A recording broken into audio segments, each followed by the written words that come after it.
واش عمرك حسيتي أنك وسط الزحام ولكنك بوحدك كتضحك مع الناس ولكن قلبك ناشف وكتحس أن هناك فراغ كبير لداخل ديالك ولو كانوا الناس دايرين بك؟ هذا ماشي غير إحساس عابر، هذا الشيء سميتو الجفاف العاطفي. يلا نعرفوا شنو هو الجفاف العاطفي.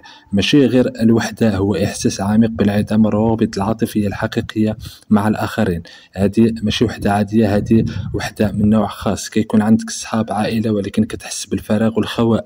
كاينة حاجة ناقصة ولكن ما عندك حتى فكرة، وما قادرش تعطي الحب أو المشاعر، وما قادرش كذلك تتلقاها بحال شي أرض ناشفة. علامات الجفاف العاطفي: ما كتعرفش كيفاش تعبر، ما كتعرفش تفرح بزاف، ما كتعرفش تحزن بزاف، الكلمات كتولي عندك ثقيلة، كتحس بالنقص وعدم الاستحقاق، كتحس انك ما كتستاهلش الحب او الاهتمام. وهذا الاحساس كيخليك اما تبتعد عن الناس بشكل كلي او اما تقبل علاقات ماشي هي هذيك. وغالبا هذا الشيء كيجي من تراكم الضغوط او علاقات سابقة خلات جرح، تربية ما كانش فيها الحضن او الكلمة الزوينة، اكتئاب صامت وما تعالجش، او ببساطة الحياة كتجري وما لقيناش الوقت باش نهتموا براسنا.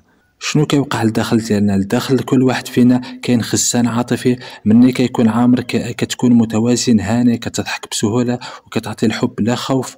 ملي كيكون خاوي كتولي كتدفع الناس، ولا كتعلق فيهم بزيادة، ولا كتسد على العالم كامل. الجفاف العاطفي ماشي علامة ضعف، هو نداء استغاثة من الجسم والنفس. كيفاش نداويو الجفاف العاطفي؟ غادي نعطيك خطوات واقعية بسيطة لكن قوية بزاف. اولا، رجع التواصل مع راسك. قبل ما تلقى اللي يعطيك الحب خاصك تكون انت قادر تعطيه لراسك. دير رياضه، كل مزيان، نعس مزيان. ملي كتهتم براسك كتحس براسك كتستحق الحب. ثانيا، عبر ولو بصوت خافت. الجفاف العاطفي كيجي من تراكم الكلام اللي ما تقالش. اكتب في الدفتر، هضر مع شخص موثوق، او حتى هضر بوحدك قدام المراية. المهم خرج داك الشيء اللي مخنقك. رجع إحساسك تدريجيا. العاطفة بحال شي عضلة، إلا ما استعملتيهاش كتضعف. جرب مثلا تشوف شي فيلم مؤثر وتسمح لنفسك تبكي. جرب مثلا تسمع موسيقى كتحركك، وهكذا. رابعا، دير علاقات صغيرة ولكن صحية. ماشي لازم يكون عندك عشرات الناس، يكفيك شخص واحد كيسمع لك بلا حكم. ابدأ بمحادثة صغيرة مع شي حد كتعرفه، شارك كلمة زوينة، خرج غير نص ساعة مع شي شخص مريح. التواصل الإنساني هو الدواء الأقوى للوحدة. خامسا، تغيير العقلية. المشكل الكبير اللي كاين هو العقلية. بدل تقول ما كاينش اللي غادي يفهمني، قول أنا غادي ندير مجهود.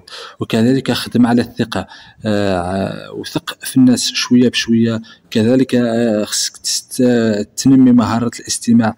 استمع لغيرك بحال ما بغيتيه ما يستمعوا لك. كذلك الصبر، لأن العلاقات تحتاج للصبر. ونصيحة أخيرة، خصك تقبل ذاتك. أهم حاجة هي كتقبل راسك كيف ما أنت. الحب كيتولد من الداخل قبل ما يجي من برا. ملي كتكون كتحب راسك، الناس كيشوفوا هذا الحب وكيتجاوبوا معك بنفس الطريقة. ما تقلبش على المثالية، قلب على الحقيقة والصدق في التواصل. واخيرا، الجفاف العاطفي ماشي نهاية، هو مجرد علامة بانك خاصك تهتم بروحك بقلبك وبحياتك.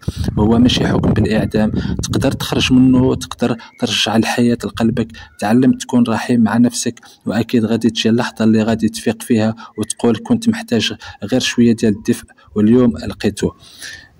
يلا، اليوم هو نهار فاش غادي تبدا. شنو هي اول خطوة غادي ديرها اليوم باش تقضي على الوحدة؟ جاوبوني في التعليقات، ودير لايك ولا اشتراك باش يوصلوك فيديوهات غادي تفيدك في حياتك.